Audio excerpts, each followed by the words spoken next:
ఈరోజు మనం చీరాల బీచ్లో ఉన్నాము. తుఫాన్ ప్రభావం చాలా ఎక్కువగా ఉంది. ఇప్పుడిప్పుడే కొద్దిగా వర్షం కూడా స్టార్ట్ అయింది. ఒక్కసారి వర్షం స్టార్ట్ అయిందంటే నాన్ స్టాప్గా పడిద్ది. ఇదిగోండి, పూర్తిగా అసలు వెలుతురు లేదు ఇక్కడ బీచ్లో. అంటే లైట్గా వెలుతురుంది. చినుకులు కూడా ఇప్పుడిప్పుడే చిన్న చిన్నవి పడుతున్నాయి. ఆల్రెడీ చెన్నై ఈ చెన్నై అటు సైడ్ బాగా వర్షాలు పడుతున్నాయి కాబట్టి ఆ ప్రభావం చీరాల బీచ్ మీద కూడా ఉంది. అలలు విపరీతంగా వస్తున్నాయి. ఎంతగా వస్తున్నాయి అంటే ఈ టైంలో కొద్దిగా ఎండ ఉండాలి, ఆ ఎండ లేదు.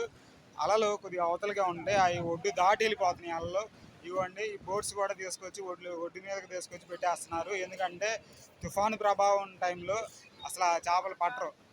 ఎందుకంటే తుఫాన్ టైంలో కనుక లోపల పోతే ఈ సముద్రంలోకి కనుక వెళ్తే చాలా ఆటుపోట్లు ఎక్కువగా ఉంటాయి. వచ్చేటప్పుడు కూడా బాగా ఇబ్బంది అవుతుంది. చేపలు కూడా ఎక్కువగా పడవు, ఎందుకంటే తుఫాన్ టైం కాబట్టి. ఇది ఈరోజు చీరాల బీచ్లో ఉన్న పరిస్థితి.